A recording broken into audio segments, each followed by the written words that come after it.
한국의 침묵은 무능의 증거다. 미국 국무부 브리핑룸에서 터져나온 이 발언에 워싱턴 외교관은 동의의 박수를 보냈습니다.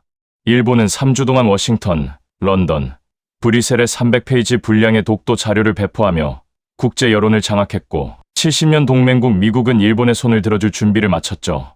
한국의 대응은 침묵뿐이었습니다.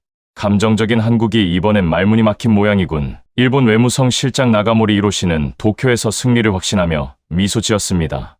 그런데 일주일 뒤 청와대 국제 브리핑룸에서 800페이지 진실 규명 백서가 공개되는 순간 전 세계 언론이 경악했습니다. 더 충격적인 건 미국인 연구원이 직접 단상에 올라 일본의 70년 조작을 폭로했다는 사실이었죠. 한국은 왜 침묵했을까요? 그 침묵 뒤에 숨겨진 30년 준비의 진실은 무엇이었을까요? 지금부터 그 전말을 공개합니다. 안녕하세요. 저는 리처드 마이어스입니다. 워싱턴 DC의 새벽 1시 47분 국제해양안보연구원 상황실에 앉아 있었습니다. 제 앞에는 6개의 모니터가 늘어서 있었고 그중 가장 큰 화면에는 독도 인근 해역의 열 영상이 떠 있었죠. 빨간색과 주황색으로 표시된 2개의 점이 천천히 움직이고 있었습니다. 일본 해상자위대 구축함 2척이었어요. 또 시작이군. 저는 종이컵에 담긴 식은 커피를 한 모금 마셨습니다. 쓴맛이 혀끝을 감쌌죠. 옆자리의 분석관 제니퍼가 레이더 로그를 프린트하며 바쁘게 움직였고 뒤편에서는 야간 위성 데이터가 실시간으로 업데이트되는 소리가 들렸어요. 익숙한 풍경이었습니다. 한일 간의 해상 갈등은 제게 낯선 일이 아니었으니까요. 화면 속 구축함들은 독도를 향해 접근하고 있었습니다. 거리가 점점 좁혀지고 있었죠. 저는 자연스럽게 한국 해군의 대응을 기다렸어요. 지난번에도 그랬듯이 경고방송이 나가거나 초계기가 뜨거나 최소한 무선 교신이라도 있을 거라 예상했습니다. 한국은 늘 그래왔으니까요. 감정적이고 즉각적으로 반응하는 나라. 그게 제가 알던 한국이었습니다. 그런데 이상했어요. 10분이 지나고 20분이 지났습니다. 한국 쪽 데이터는 너무나 조용했죠. 경보도 없었고 경고방송 신호도 잡히지 않았어요. 레이더 추적 기록조차 뜨지 않았습니다. 마치 아무 일도 일어나지 않고 있다는 듯이요. 제니퍼, 저는 옆자리를 돌아봤습니다. 레이더 로그 다시 확인해봐요. 뭔가 오류가 있는 것 같은데. 이미 3번 확인했어요, 리처드. 데이터는 정상입니다. 그녀의 목소리는 단호했지만 저는 여전히 믿기지 않았어요. 화면을 다시 들여다봤습니다. 일본 구축함은 이미 독도 근해를 스쳐 지나가고 있었죠. 그런데도 한국 해군은 침묵하고 있었습니다. 완벽한 설명할 수 없는 침묵이었어요. 이해가 안 되는군. 저는 중얼거렸습니다. 손가락으로 턱을 문지르며 화면을 응시했죠. 머릿속으로는 몇 가지 가능성을 따져봤어요. 레이더 고장? 아니면 의도적인 무시? 아니면 그냥 놓친 건가? 하지만 어느 것도 납득되지 않았습니다. 한국이 이런 상황을 그냥 넘어갈 리 없었으니까요. 그들이 뭔가 다른 계산을 하고 있는 걸까? 그 생각이 스치는 순간 제 안에 있던 확신이 조금 흔들렸습니다. 아주 작은 균열이었지만 분명히 느껴졌죠. 한국은 감정적이고 예측 가능하다는 제 오래된 편견과 지금 눈앞에 펼쳐진 설명 불가능한 침묵 사이에서 저는 어디에 서 있어야 할지 알 수 없었어요. 그때 뒤편에서 상급자의 목소리가 들렸습니다. 마이어스, 이 상황 정리해서 보고서 올려요. 내일 아침까지요. 저는 고개를 돌려 그를 바라봤습니다. 그의 표정은 평소처럼 무덤덤했지만 저는 알 수 있었어요. 이 사건이 단순히 지나가는 일이 아니라는 걸요. 이건 제 업무가 될 거였습니다. 그리고 어쩌면 제가 한국에 대해 알고 있다고 믿었던 모든 것을 다시 봐야 할 시작점이 될지도 모른다는 예감이 들었죠. 화면 속 구축함들은 이미 멀어지고 있었습니다. 하지만 그 침묵은 여전히 상황실 안을 가득 채우고 있었어요. 아침 8시, 저는 연구원 브리핑룸에 서 있었어요. 밤새 정리한 상황 보고서가 프로젝터 화면에 떠 있었고 화면 아래쪽에는 국무부와 국방부 실무자들의 얼굴이 작은 창으로 나뉘어 보였습니다. 모두들 커피를 마시며 자료를 훑고 있었죠. 저는 레이저 포인터를 들고 일본 측에서 긴급 전송한 자료 개요를 설명하기 시작했습니다. 독도대마도 해역 분쟁 자료집이라는 제목의 문서였어요. 일본 외무성이 작성한 것으로 역사적 근거와 국제법 해석이 빼곡하게 담겨 있었죠. 일본 측 주장에 따르면 해당 해역은 국제 항행의 자유가 보장되는 공해 영역에 해당하며 제 목소리는 기계적으로 흘러나왔습니다. 익숙한 방식이었어요. 일본이 보내온 자료를 정리하고 그걸 미국 정책 브리핑용 메모로 옮기는 일. 지난 3년간 제가 해온 업무였죠. 그런데 그때였습니다. 잠깐. 화면 왼쪽 상단에서 목소리가 들려왔어요. 연구원장이자 제 멘토격인 데이비드 헬리슨이었습니다. 그는 카메라 너머에서 안경을 벗으며 천천히 말했죠. 리처드, 우리는 어느 한쪽 편이 아니라 팩트 편이야. 그의 목소리는 차분했지만 묘하게 무게가 실려 있었습니다. 중요한 건 누가 더 큰 목소리를 내느냐가 아니라 누가 진실을 끝까지 추적하느냐지. 기억해. 저는 레이저 포인터를 내려놓았습니다. 회의실 안이 잠시 조용해졌어요. 다들 데이비드의 말을 듣고 있었지만 누구도 특별히 반응하지 않았죠. 형식적인 원칙처럼 들렸을 겁니다. 저도 그랬으니까요. 네, 알겠습니다. 저는 짧게 대답하고 다시 브리핑을 이어갔습니다. 하지만 머릿속으로는 어젯밤 본 한국 해군의 레이더 로그가 떠올랐어요. 그 설명할 수 없는 침묵이요. 일본이 보낸 자료에는 한국의 감정적 대응과 과잉 반응에 대한 분석이 가득했지만 제가 본 데이터는 정반대였습니다. 한국은 아무 반응도 하지 않았죠. 회의가 끝나고 복도를 걷는데 동료 제프가 옆으로 다가왔습니다. 어차피 미국은 일본이랑 더 가깝잖아. 그는 농담처럼 말하며 어깨를 으쓱했어요. 우리도 결국 그 프레임 안에서 보는 거지 뭐. 신경 쓰지 마. 저는 웃으며 고개를 끄덕였습니다. 하지만 웃음이 입가에 머무는 동안 가슴 한 구석이 묘하게 무거워지는 걸 느꼈어요.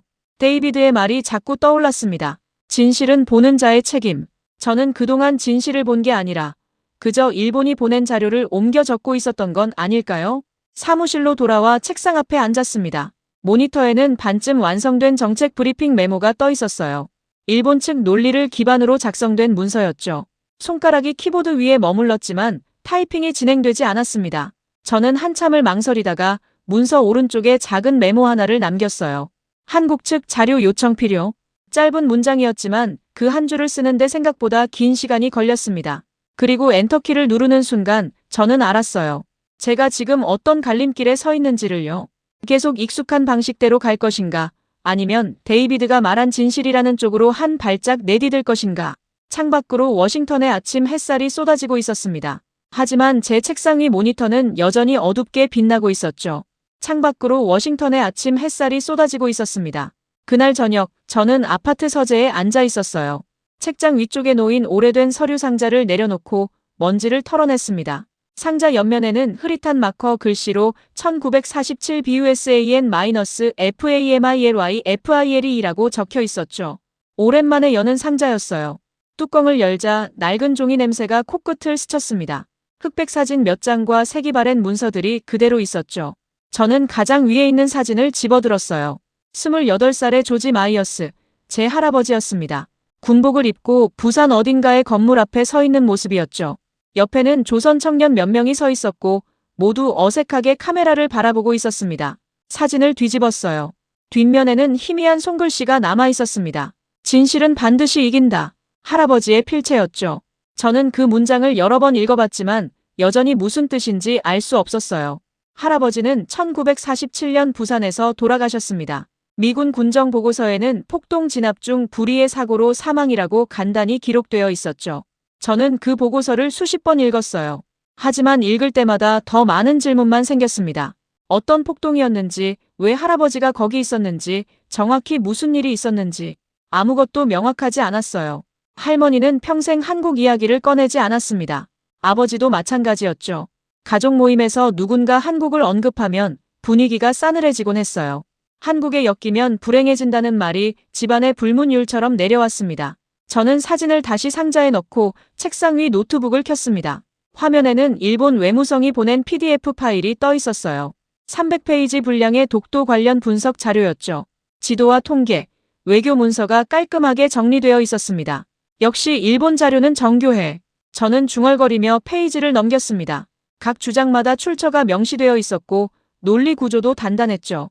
반면 한국 쪽 자료는 아직 요청조차 하지 않은 상태였어요. 사실 요청할 생각도 별로 없었습니다. 그런데 57페이지를 넘기다가 손가락이 멈췄어요.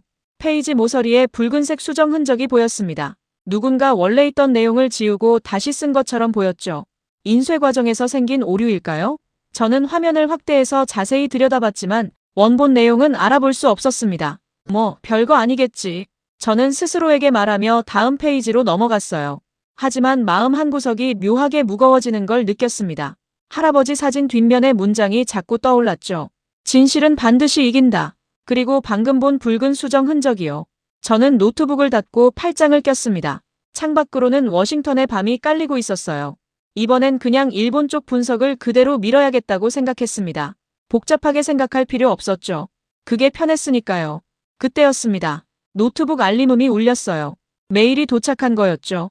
발신자는 국무부 동아시아 담당관실이었습니다. 제목을 보는 순간 저는 숨이 멎는 것 같았어요. 서울 파견 검토 마이너스 리처드 마이어스. 다음 날 오전 10시 저는 연구원장실에 앉아 있었어요. 큰 화면에는 국무부 동아시아 국장인 제임스 콜린스의 얼굴이 떠 있었습니다. 그는 짧은 인사를 나눈 뒤 바로 본론으로 들어갔죠. 한국 정부가 비공개 브리핑을 제안해왔네.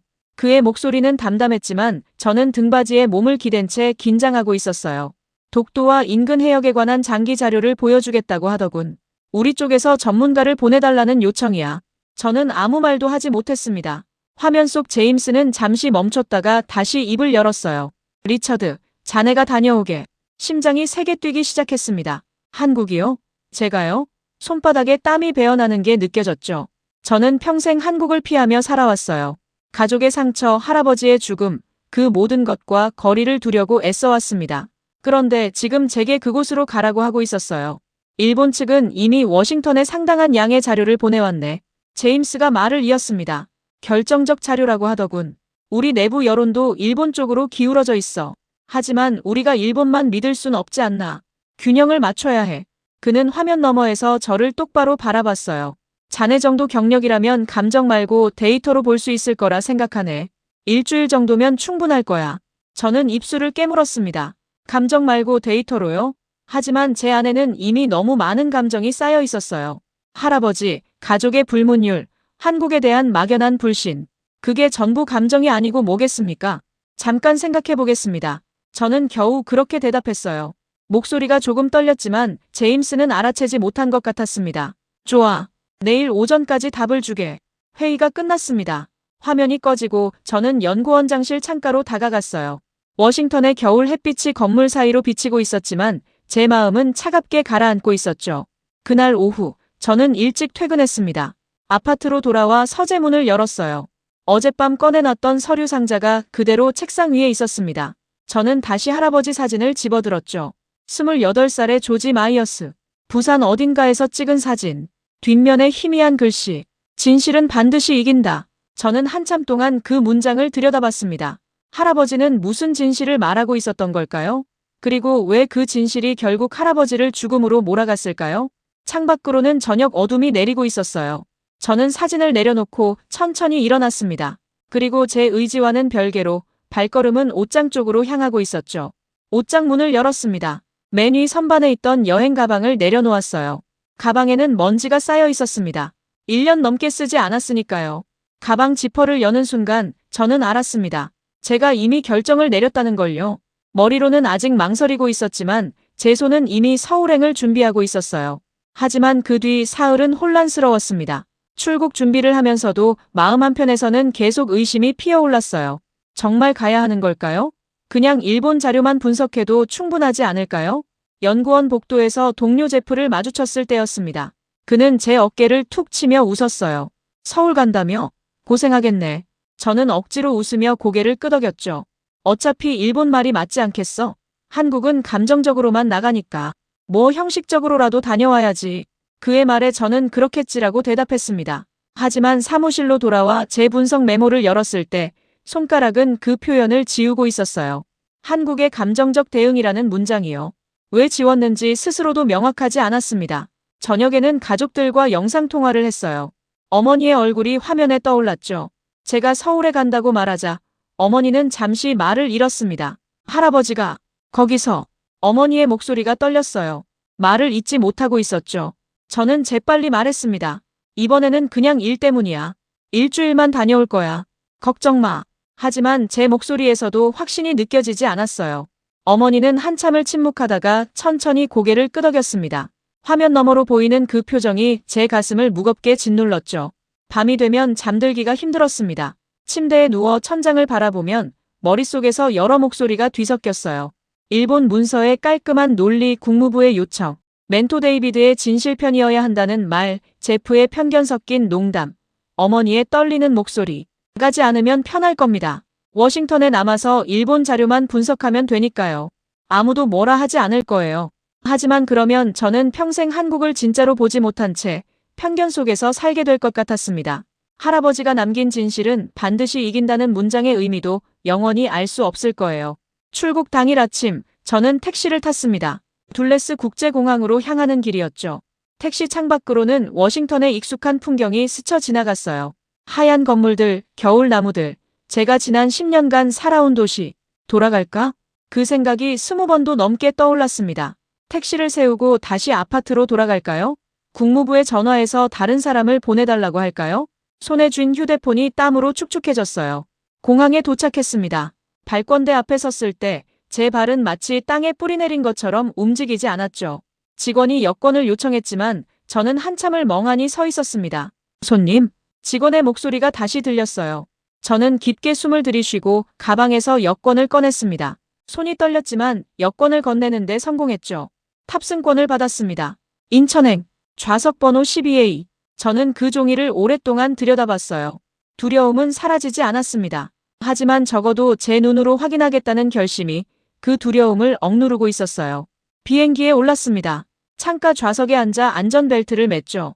엔진 소리가 들리고 기체가 천천히 움직이기 시작했습니다. 활주로를 달리다가 마침내 앞바퀴가 땅에서 떨어졌어요. 창밖으로 워싱턴의 야경이 점점 멀어지고 있었습니다. 하얀 건물들이 작은 불빛으로 변했고 익숙한 도시가 어둠 속으로 가라앉았죠.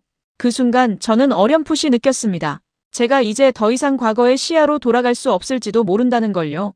14시간이 지나고 인천국제공항에 도착했습니다. 2025년 겨울 오후였어요. 비행기에서 내려 통로를 걷는데 공항의 분위기가 제 예상과 달랐습니다. 깔끔하게 정돈된 공간, 절제된 안내방송, 조용히 걷는 사람들. 소란스러울 거라 생각했던 제 선입견이 첫 걸음부터 흔들리고 있었어요. 입국 심사를 마치고 도착 게이트를 나섰습니다. 사람들 사이에서 제 이름이 적힌 피켓을 든 여성이 보였어요. 짙은 회색 코트를 입은 30대 중반쯤 되어 보이는 분이었죠. 박사님, 반갑습니다. 그녀가 다가와 명함을 건넸습니다.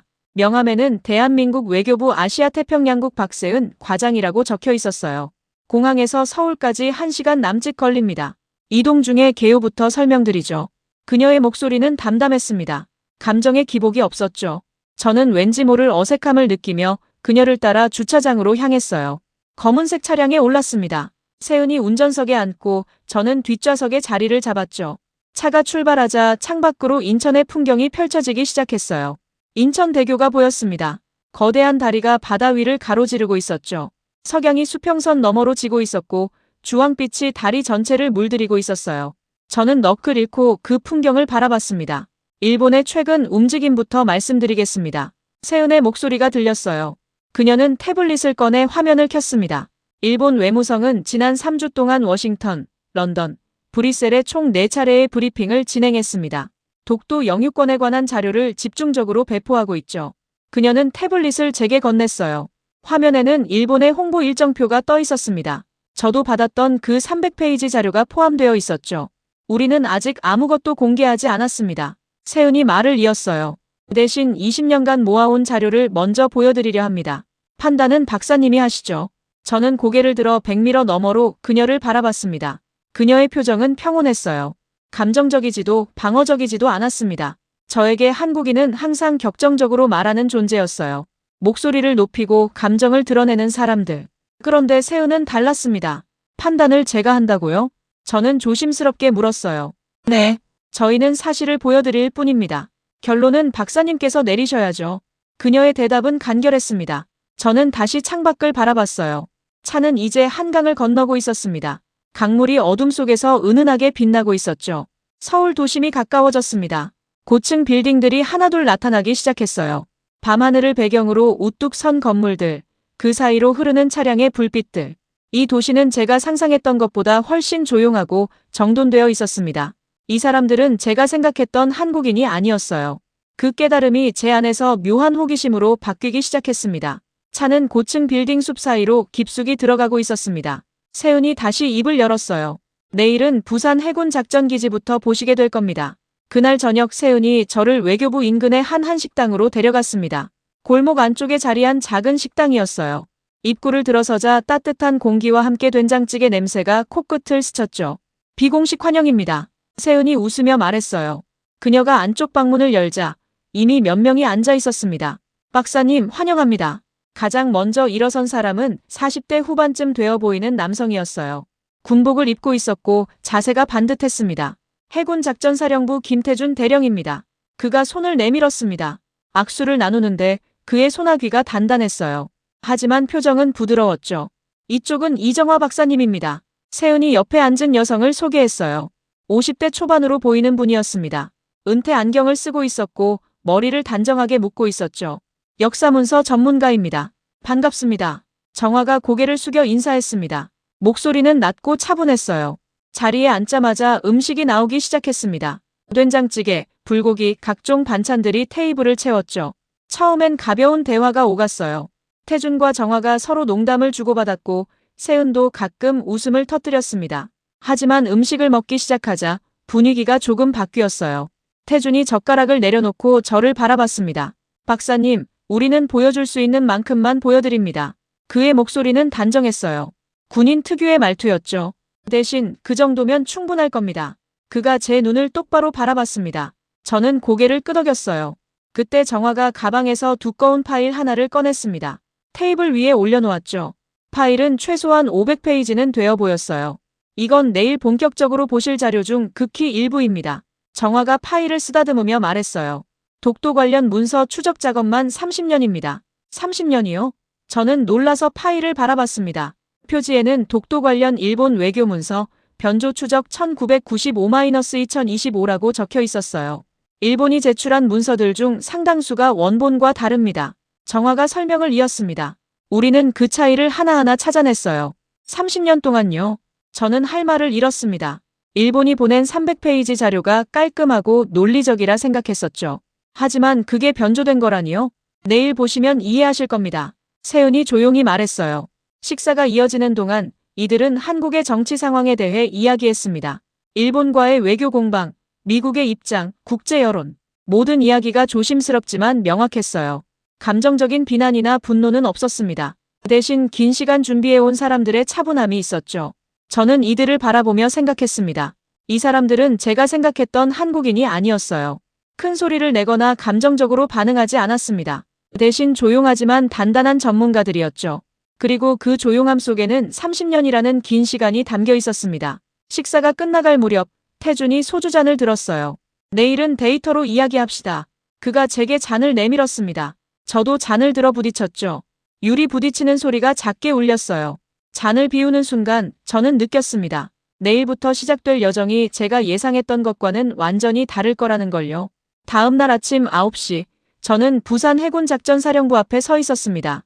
회색 콘크리트 건물이 차가운 겨울 바람 속에 우뚝 서 있었어요. 멀리 부두에는 구축함 몇 척이 정박해 있었고 바다에서 불어오는 바람이 옷깃을 파고들었죠. 태준이 보안 게이트로 안내했습니다. 신분증을 확인하고 출입증을 받는 동안 그가 낮은 목소리로 말했어요. 오늘 보시는 것 중 일부는 미국에도 아직 공유되지 않은 수준입니다. 저는 그를 돌아봤습니다. 그의 표정은 진지했어요. 게이트를 통과해 건물 안으로 들어갔습니다. 복도를 따라 걷다가 엘리베이터를 탔죠. 지하 2층 버튼이 눌렸어요. 엘리베이터가 내려가는 동안 저는 묘한 긴장감을 느꼈습니다. 문이 열리자 작전통합센터가 나타났습니다. 넓은 공간에 수십 개의 대형 모니터가 벽면을 가득 채우고 있었어요. 실무자들이 조용히 각자의 자리에 앉아 데이터를 보고 있었죠. 키보드 두드리는 소리만 희미하게 들렸습니다. 이쪽입니다. 태준이 중앙 모니터로 안내했어요. 가장 큰 화면에는 독도와 대마도 사이 해협이 3차원으로 구현되어 있었습니다. 파란색 바다 위에 빨간 점들이 움직이고 있었죠. 저게 일본 군함들입니다. 태준이 화면을 가리켰어요. 배수량, 레이더 주파수, 승조원 추정까지 모두 실시간으로 파악됩니다. 저는 화면에 더 가까이 다가갔습니다. 각 빨간 점 옆에는 세밀한 정보가 떠 있었어요. 구축함 이름, 속도, 방향, 심지어 무기 시스템까지. 미국 시스템과 비교해도 전혀 뒤떨어지지 않았습니다. 아니, 어떤 면에서는 더 정교했어요. 이 데이터는 얼마나 정확합니까? 저는 입을 열었습니다. 오차 범위 1m 이내입니다. 태준이 담담하게 대답했어요. 저는 할 말을 잃었죠. 그가 마우스를 클릭했습니다. 화면이 전환되며 새로운 선들이 나타났어요. 파란색 선과 빨간색 선이 겹쳐져 있었습니다. 파란색이 일본이 주장하는 항로입니다. 태준이 설명했어요. 빨간색이 실제 항로입니다. 보시다시피 차이가 있죠. 저는 두 선을 비교했습니다. 분명히 달랐어요. 일부 구간에서는 10km 이상 벌어져 있었습니다. 일본은 자기들이 이 해협을 완전히 통제한다고 말합니다. 태준이 말을 이었어요. 하지만 실제 데이터는 그렇지 않습니다. 일부 구간은 우리 영해를 통과하죠. 그가 다시 클릭했습니다. 영해 경계선이 화면에 표시되었어요. 빨간 선이 명확하게 한국 영해를 지나가고 있었습니다. 저는 소름이 돋았습니다. 워싱턴에서 봤던 일본 PDF의 지도가 떠올랐어요. 그 지도에서는 이런 차이가 전혀 표시되지 않았습니다. 일본은 자신들의 항로가 공해만 지난다고 주장했죠. 하지만 실제 데이터는 달랐습니다. 왜 한국은 이걸 공개하지 않습니까? 저는 태준을 바라봤어요. 침묵은 무능이 아닙니다. 그가 조용히 말했습니다. 여유입니다. 우리는 모든 걸 알고 있어요. 다만 적절한 때를 기다리고 있을 뿐이죠. 그의 말이 제 가슴을 쳤습니다. 저는 한국의 침묵을 무능으로 봤었어요. 감정을 억누르지 못해서 혹은 대응할 능력이 없어서 조용하다고 생각했죠. 하지만 그게 아니었습니다. 한국은 모든 걸 파악하고 있었고 단지 때를 기다리고 있었던 겁니다. 그때 센터 구석에서 정화의 목소리가 들렸어요. 이제 바다를 봤으니 종이 위의 진실을 보러 갑시다. 저는 그녀를 돌아봤습니다. 그녀가 가방을 들고 서 있었어요. 역사문서 연구소로 가시죠. 1시간 뒤 저는 서울 외곽의 해군사관학교 부속 역사문서 연구소에 도착했습니다. 현대적인 건물이었지만 내부는 조용했어요. 복도를 걸으며 느껴지는 공기가 달랐습니다. 마치 시간이 멈춘 것 같았죠. 정화가 두꺼운 철문을 열었습니다. 서고였어요. 온도계가 섭씨 18도를 가리키고 있었고 습도계는 45%에 고정되어 있었죠. 완벽하게 통제된 환경이었습니다. 여기 모든 문서는 원본이거나 공증된 사본입니다. 정화가 설명하며 하얀 장갑을 꼈어요. 그녀가 특정 서랍을 열자 투명 보호 케이스가 보였습니다. 이걸 보시죠. 그녀가 조심스럽게 케이스를 꺼내 테이블 위에 놓았어요. 케이스 안에는 누렇게 바랜 문서가 있었습니다. 일본어와 한자로 빼곡하게 쓰여 있었죠. 1877년 태정관 지령 원본입니다. 정화의 목소리가 낮아졌어요. 일본 메이지 시대 최고 의사결정기구의 공식 문서입니다. 저는 숨을 죽이고 문서를 들여다봤습니다. 정화가 영문 번역본을 옆에 놓아줬어요. 저는 천천히 읽기 시작했습니다. 울릉도 외 일도는 일본과 관계없는 조선 영토임을 확인한다. 그 문장을 읽는 순간 머리를 망치로 맞은 것 같았습니다. 일도, 즉 독도를 말하는 거였어요. 일본 정부가 스스로 독도를 조선 땅이라고 명기한 문서였습니다. 1877년에요. 이게 진짜입니까? 제 목소리가 떨렸습니다. 국립공문서관에서 공증받은 사본입니다. 원본은 일본 내각부 공문서관에 있죠. 정화가 다른 파일을 꺼냈어요. 이제 이걸 보시죠. 1905년 일본 내무성 회의록입니다. 새 문서가 테이블에 놓였습니다. 정화가 특정 부분을 가리켰어요. 여기 보시면 독도 편입을 논의하는 과정에서 일본 관료들 사이에도 이견이 있었다는 기록이 남아 있습니다. 일부는 조선 영토일 가능성을 우려했죠. 그녀가 계속해서 문서들을 꺼냈습니다. 시간 순서대로 나열된 일본 외무성 문서들이었어요. 1905년, 1910년, 1920년, 1950년, 1980년. 독도에 관한 표현이 조금씩 바뀌고 있었습니다. 여기를 보십시오. 정화가 1980년대 문서를 확대한 화면을 보여줬어요. 문서 곳곳에 수정 흔적이 보였습니다. 날짜가 바뀌어 있었고 일부 문장은 삭제 로그가 남아 있었죠. 저는 그 흔적을 보며 워싱턴에서 봤던 일본 PDF를 떠올렸습니다. 57페이지 모서리의 붉은 수정 흔적. 그때는 인쇄 오류라고 생각했었죠. 하지만 이제 알 것 같았어요. 그게 우연이 아니었다는 걸요. 이건 단순한 실수가 아닙니다. 정화가 조용히 말했어요. 조직적인 조작입니다. 30년간 추적한 결과입니다. 제 손이 떨렸습니다. 저는 그동안 일본 자료를 신뢰해왔어요. 깔끔하고 논리적이고 체계적이라고 생각했죠. 하지만 그 모든 게 조작된 것 위에 세워진 거였습니다. 제가 틀렸습니다. 저는 중얼거렸어요. 목소리가 갈라졌습니다. 제가 잘못된 것에 기여해왔습니다. 정화는 아무 말도 하지 않았습니다. 다만 제 어깨에 손을 살짝 얹었죠. 한참을 서류를 바라보다가 저는 입을 열었습니다. 이 자료들, 국제사회에 공개할 생각이 있습니까? 정화가 저를 바라봤어요. 그리고 조용히 웃었습니다. 그래서 박사님을 부른 겁니다. 그 순간 저는 깨달았습니다. 제가 여기 온 이유가 단순히 자료를 보는 게 아니라는 걸요. 사흘이 지났습니다. 저는 서울 시내 호텔 로비에 앉아 이메일을 확인하고 있었어요. 워싱턴에서 온 업무 메일들이 쌓여 있었죠. 그 순간 휴대폰이 울렸습니다. 낯선 번호였어요. 일본 도쿄 지역 번호였습니다. 저는 잠시 망설이다가 전화를 받았어요.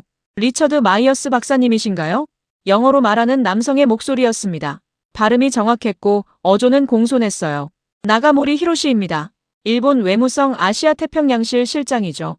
우리 한번 만납시다. 제 심장이 빠르게 뛰기 시작했습니다. 나가모리요? 저는 그 이름을 알고 있었어요. 워싱턴과 여러 차례 소통해온 인물이었죠. 일본의 핵심 외교관 중 한 명이었습니다. 무슨 일로 연락하셨습니까? 제 목소리는 최대한 평온하게 유지하려 애썼어요. 박사님께서 서울에 계시다는 소식을 들었습니다. 짧게라도 뵙고 싶군요. 내일 오후 3시, 명동의 조용한 카페는 어떻습니까? 그는 이미 장소까지 정해놓고 있었어요. 저는 거절할 명분을 찾을 수 없었습니다. 알겠습니다. 다음 날 오후 3시, 저는 명동의 한 카페에 도착했습니다. 구석자리에 40대 후반으로 보이는 남성이 앉아 있었어요. 깔끔한 정장 차림이었고 은퇴 안경을 쓰고 있었습니다. 박사님, 반갑습니다. 나가모리가 일어나 손을 내밀었어요. 악수를 나누는데 그의 손은 차가웠습니다. 자리에 앉자 커피가 나왔습니다. 나가모리는 천천히 커피를 저으며 입을 열었어요. 한국에서 많은 걸 보셨겠군요. 그의 목소리는 부드러웠습니다. 한국은 감정적인 기록을 모으는 데 능하지만 우리는 체계적이지요. 박사님도 그걸 아실 겁니다. 저는 아무 대답도 하지 않았어요. 그는 계속 말을 이었습니다. 한국이 보여준 자료들이 흥미로우셨습니까? 흥미롭다기보다는 고려할 만했습니다. 저는 조심스럽게 대답했죠. 고려할 만하다. 나가모리가 미소를 지었어요. 하지만 그 미소는 눈까지 닿지 않았습니다. 박사님, 미국과 일본은 70년 동맹입니다. 그 무게를 생각하셔야죠. 그가 테이블 위에 봉투 하나를 올려놓았어요. 얇은 갈색 봉투였습니다. 이건 뭡니까? 워싱턴 소식입니다. 국무부 동아시아 부차관보 자리가 곧 공석이 될 거라고 들었습니다. 박사님 같은 분이라면 충분히 고려될 만한 자리죠. 제 손이 미세하게 떨렸습니다. 그 자리는 제가 3년 전부터 바라던 자리였어요. 박사님 같은 분이 우리 쪽 입장을 이해해 주신다면 모두에게 좋은 일입니다. 나가모리가 커피잔을 들어 한 모금 마셨어요. 그의 눈빛이 제게 고정되어 있었습니다. 가족들도 워싱턴에 계시죠? 어머님은 건강하신가요? 제 등에 식은땀이 흘렀습니다. 그가 제 가족까지 알고 있다니요. 이건 협박이었어요. 부드럽고 공손한 협박. 제 가족은 제 업무와 관련이 없습니다. 저는 최대한 단호하게 말했어요. 하지만 목소리가 조금 흔들렸습니다. 물론이죠. 다만 박사님의 미래를 생각해서 드리는 조언입니다. 나가모리가 자리에서 일어났어요. 천천히 생각해 보시죠. 좋은 하루 되십시오. 그가 카페를 나갔습니다. 저는 테이블에 남겨진 봉투를 바라봤어요. 열어보지 않았습니다. 열 필요가 없었죠. 호텔로 돌아와 방문을 잠갔습니다. 손이 떨렸어요. 분노와 공포가 동시에 밀려왔습니다. 하지만 그보다 강한 감정이 있었어요. 이건 선을 넘었다는 거부감이었습니다. 저는 가방에서 휴대폰을 꺼냈습니다. 나가모리와의 대화를 녹음해 놓았어요. 파일을 노트북으로 옮기고 클라우드에 백업했습니다. 이 싸움은 더 이상 단순한 분석이 아니었어요. 이제 증언의 단계로 넘어가고 있었습니다. 다음 날 오전, 저는 서울 외교부 비공개 회의실에 앉아 있었습니다. 세은, 태준, 정화가 함께 있었어요. 모두의 표정이 굳어 있었죠. 세은의 노트북에서 알림음이 울렸습니다. 그녀가 화면을 확인하더니 얼굴이 창백해졌어요. 워싱턴에서 공식 문서가 왔습니다. 그녀가 조용히 말했습니다. 손가락이 떨리고 있었어요. 화면을 돌려 우리에게 보여줬죠. 미국 국무부 공식 입장문이었습니다. 저는 천천히 읽기 시작했어요. 현 시점에서 미국은 일본 측 주장에 심각한 문제를 발견하지 못했다. 그 문장을 읽는 순간 제 심장이 멎는 것 같았습니다. 화면을 아래로 내렸어요. 그리고 초안 검토자 명단을 봤습니다. 제 이름이 있었습니다. 리처드 마이어스. 저는 손으로 입을 가렸어요. 숨이 막혔습니다. 제가 한국에 오기 전에 작성했던 그 1차 메모. 일본 자료만 보고 썼던 그 메모가 여전히 미국 입장의 기초로 남아있었던 겁니다. 저는 말을 잇지 못했어요. 목소리가 나오지 않았습니다. 회의실 안의 공기가 무겁게 가라앉았어요. 태주는 말없이 주먹을 쥐고 있었습니다. 손등에 핏줄이 붉어져 나와 있었죠. 정화는 고개를 떨구고 있었어요. 어깨가 미세하게 떨리고 있었습니다. 그때 회의실 문이 열렸습니다. 휠체어를 탄 노인이 들어왔어요. 70대 후반으로 보였습니다. 군복을 입고 있었죠. 이한길 제독님입니다. 세은이 일어서며 소개했습니다. 저도 황급히 자리에서 일어났어요. 앉으시죠. 이한길의 목소리는 낮았지만 힘이 있었습니다. 하지만 숨이 차 보였어요. 휠체어가 테이블 앞으로 다가왔죠. 박사님을 직접 뵙고 싶었습니다. 그가 저를 바라봤어요. 눈빛이 흔들리지 않았습니다. 저는 50년 동안 독도 관련 자료를 찾아왔습니다. 일본 문서고, 미국 국립기록원, 영국 도서관. 갈 수 있는 곳은 모두 갔죠. 그의 손이 휠체어 팔걸이를 움켜쥐었어요. 우리는 70년 동안 조용히 이걸 해왔습니다. 그가 잠시 숨을 고르더니 다시 말을 이었습니다. 그런데 미국은? 목소리가 떨렸어요. 왜 우리의 데이터를 먼저 보려 하지 않았습니까? 그 질문이 제 가슴을 꿰뚫었습니다. 저는 대답할 수 없었어요. 변명의 여지가 없었으니까요. 미국은, 아니 저는 한국의 데이터를 보려 하지 않았습니다. 일본이 보내준 깔끔한 문서만 믿었죠. 그게 편했으니까요. 죄송합니다. 저는 겨우 그 말을 꺼냈습니다. 목소리가 갈라졌어요. 제가 무지했습니다. 이한길은 고개를 저었습니다. 무지가 문제가 아닙니다. 편견이 문제죠. 그의 말이 제 안에 박혔습니다. 회의가 끝나고 저는 복도를 걷고 있었어요. 머리가 혼란스러웠습니다. 그때 세은이 급하게 다가왔어요. 박사님, 이재동님이. 그녀의 얼굴이 창백했습니다. 심근경색입니다. 지금 병원으로 가고 있어요.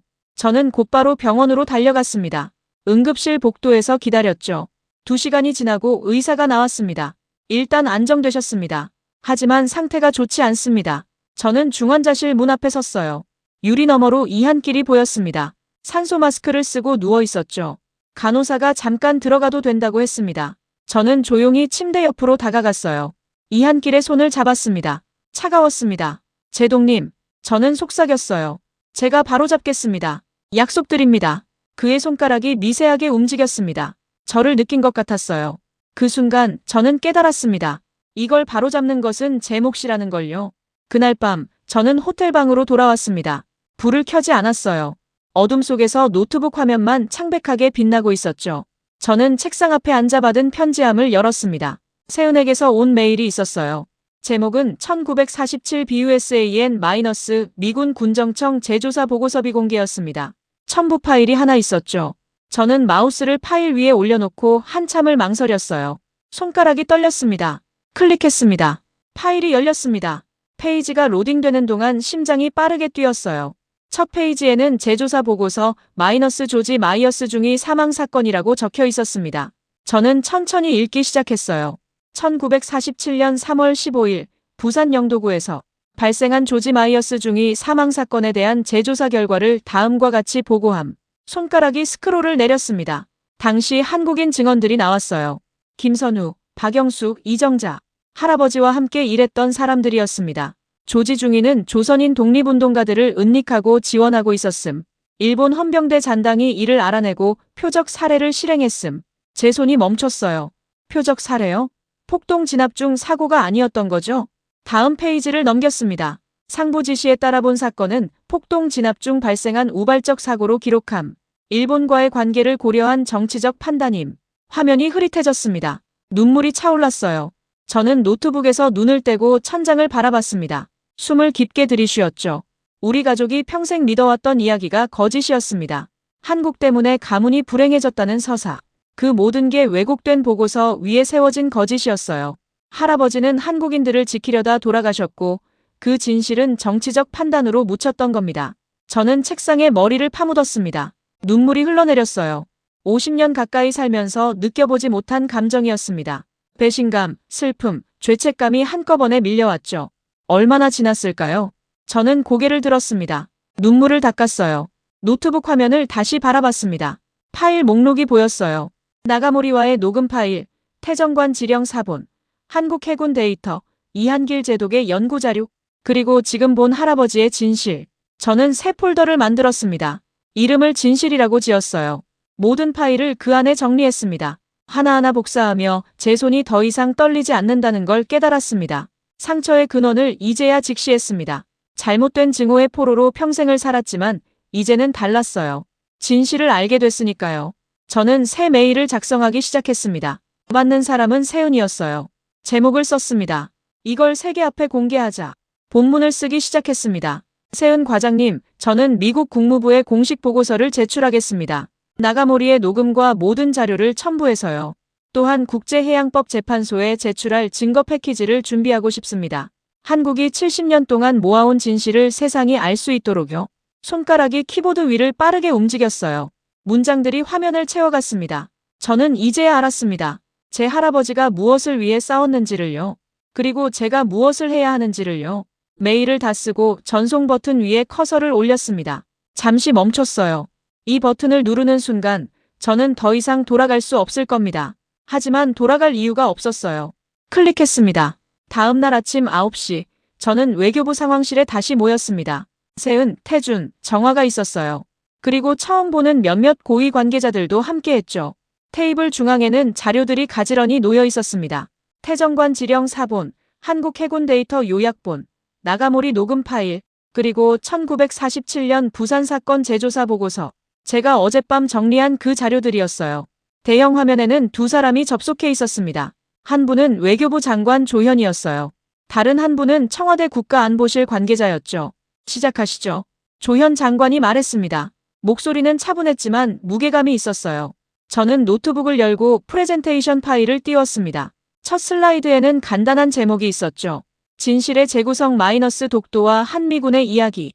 이건 단순한 영토 문제가 아닙니다. 저는 말을 시작했어요. 목소리가 떨리지 않도록 신경 썼습니다. 70년간 이어진 문서 조작과 그에 기반한 잘못된 외교 질서의 문제입니다. 다음 슬라이드로 넘어갔어요. 태정관 지령과 일본 외무성 문서의 변조 패턴이 나타났습니다. 그리고 저는 잠시 멈췄습니다. 숨을 깊게 들이쉬었어요. 제 가족의 왜곡된 기억이기도 합니다. 할아버지 조지 마이어스의 사진이 화면에 떴습니다. 부산에서 찍은 그 사진이었죠. 저는 할아버지의 진짜 죽음과 그것이 어떻게 왜곡되었는지 설명했어요. 방안이 조용해졌습니다. 아무도 말이 없었어요. 저는 프레젠테이션을 계속 진행했습니다. 나가모리의 녹음 일부를 재생했고 한국 해군 데이터를 보여줬죠. 마지막 슬라이드에 도달했을 때 제 손은 더 이상 떨리지 않고 있었습니다. 질문 있으신가요? 조현 장관이 화면 속에서 앞으로 몸을 기울였어요. 박사님, 국제사회가 이 자료를 믿게 하려면 우리만 이야기해선 부족합니다. 그의 목소리가 낮아졌습니다. 박사님이 직접 증언해 주시겠습니까? 기자회견장에서요. 저는 그 말의 의미를 알고 있었어요. 제가 공개적으로 증언하는 순간 일본은 저를 공격할 겁니다. 미국 내에서도 비난받을 거예요. 제 커리어는 끝날지도 몰랐죠. 위험한 자리일 겁니다. 조현 장관이 덧붙였어요. 저는 테이블 위의 자료들을 바라봤습니다. 그리고 세은, 태준, 정화를 차례로 봤어요. 그들의 눈빛이 저를 지지하고 있었습니다. 저는 혼자가 아니었어요. 하겠습니다. 제 목소리는 단호했습니다. 제 할아버지가 하지 못한 일을 제가 끝내겠습니다. 조현 장관이 고개를 끄덕였어요. 감사합니다. 청와대 국제브리핑룸을 열겠습니다. 대통령께도 직접 보고드리죠. 그가 화면 밖에 누군가에게 지시하는 목소리가 들렸습니다. 이번 주 금요일 오전 10시로 일정 잡으십시오. 전 세계 언론을 초청합니다. 저는 창밖을 바라봤습니다. 서울의 하늘이 맑게 개어 있었어요. 두려움은 여전히 있었습니다. 하지만 이제 혼자가 아니었죠. 세은, 태준, 정화, 그리고 이한길 제도까지. 우리는 함께 서 있었어요. 세은이 제 옆으로 다가왔습니다. 박사님, 준비 많이 해야 할 겁니다. 그녀가 조용히 말했어요. 금요일까지 사흘밖에 없어요. 저는 고개를 끄덕였습니다. 시작합시다. 사흘이 흘렀습니다. 금요일 아침 9시 30분. 저는 청와대 국제브리핑룸 무대 뒤편에 서 있었어요. 커튼 너머로 기자들의 웅성거림이 들렸습니다. 전 세계 주요 언론사 기자들이 모여 있었죠. 단상에는 큰 현수막이 걸려 있었습니다. 독도 및 동해 해역에 관한 진실규명 백서 발표. 세은이 옆으로 다가왔어요. 준비되셨습니까? 저는 고개를 끄덕였습니다. 손에 쥔 원고가 축축했어요. 땀이 배어 있었죠. 10시 정각, 조현 외교부 장관이 단상에 올랐습니다. 카메라 플래시가 번쩍이기 시작했어요. 오늘 대한민국 정부는 800페이지 분량의 독도 관련 진실규명 백서를 공식 발간합니다. 조현 장관의 목소리가 브리핑룸을 가득 채웠습니다. 대형 스크린에 백서 표지가 나타났어요. 첫째, 1877년 일본 태정관 지령 원본입니다. 스크린에 누런 문서가 떴습니다. 영문 번역이 함께 표시되었죠. 둘째, 한국 해군이 20년간 수집한 실제 해상 항로 데이터입니다. 파란색과 빨간색 선이 그려진 지도가 나타났습니다. 기자들 사이에서 술렁임이 일었어요. 셋째, 일본 외무성 문서의 수정 로그와 내부 회의록입니다. 화면에 붉은 수정 흔적들이 확대되어 나타났습니다. 술렁임이 더 커졌죠. 그때 한 일본 기자가 화상으로 연결되어 질문했습니다. 일본 정부는 그런 문서를 인정하지 않습니다. 증거가 조작된 것 아닙니까? 사회자가 잠시 멈췄습니다. 그리고 예정에 없던 말을 했어요. 미국 국제해양안보연구원 수석연구원 리처드 마이어스 박사가 증언을 위해 나와 있습니다. 제 차례였습니다. 저는 깊게 숨을 들이쉬고 무대로 걸어 나갔어요. 장내가 순간 조용해졌습니다. 100여 개의 카메라가 저를 향했죠. 저는 단상에 섰습니다. 제 이름은 리처드 마이어스입니다. 목소리가 떨렸지만 계속 말했어요. 저는 미국 국제해양안보연구원에서 15년간 동아시아 해양 분쟁을 연구해 왔습니다. 그리고 저는 틀렸습니다. 기자들이 펜을 멈췄어요. 저는 일본이 보낸 자료만 믿고 보고서를 작성했습니다. 한국의 데이터를 보려 하지 않았죠. 편견과 무지 때문이었습니다. 저는 노트북을 열었습니다. 나가모리와의 녹음 파일을 재생했어요. 그의 목소리가 브리핑룸에 울려 퍼졌습니다. 미국과 일본의 70년 동맹을 생각하십시오. 박사님 같은 분이 우리 입장을 이해해 주신다면 모두에게 좋은 일입니다. 녹음이 끝났습니다. 장내가 더 조용해졌어요. 이것이 일본 외무성 실장이 저에게 한 말입니다. 회유였고 압박이었습니다. 저는 다음 슬라이드를 넘겼습니다. 할아버지 조지 마이어스의 사진이 나타났어요. 제 할아버지는 1947년 부산에서 돌아가셨습니다. 저희 가족은 평생 한국 때문에 불행해졌다고 믿었습니다. 하지만 진실은 달랐습니다. 재조사 보고서의 일부가 스크린에 떴습니다. 할아버지는 조선인들을 지키려다 돌아가셨습니다. 그리고 그 진실은 정치적 판단으로 왜곡되었죠.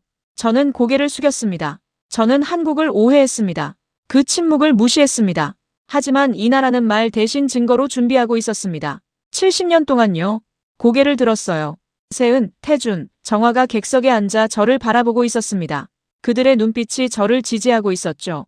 저는 이제 진실의 편에 섭니다. 제 목소리는 더 이상 떨리지 않았습니다. 기자들이 동시에 손을 들었어요. 질문이 쏟아지기 시작했습니다. 하지만 저는 그들을 차분히 바라보며 하나씩 대답했습니다. 기자회견이 끝나고 저는 별실로 안내받았습니다. 대통령이 기다리고 있었어요. 박사님의 용기는 이 지역 질서를 바꾸는 첫 단추가 될 것입니다. 대통령이 제 손을 잡았습니다. 저는 창밖을 바라봤어요. 서울의 하늘이 맑게 개어 있었습니다. 이제 저는 새로운 세계로 돌아갈 준비가 되어 있었어요.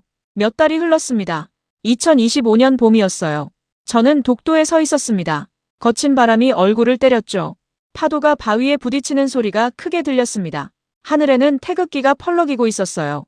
절벽 아래쪽에 작은 현판이 세워져 있었습니다. 저는 천천히 그 앞으로 다가갔어요. 독도 밑동에 해역 진실 규명 백서 제작 참여자 1동. 그 아래로 이름들이 새겨져 있었습니다. 한국인 이름들, 그리고 몇몇 외국인 이름들. 저는 그중 한 줄을 찾았어요. 리처드 마이어스 마이너스 한국명 이리철.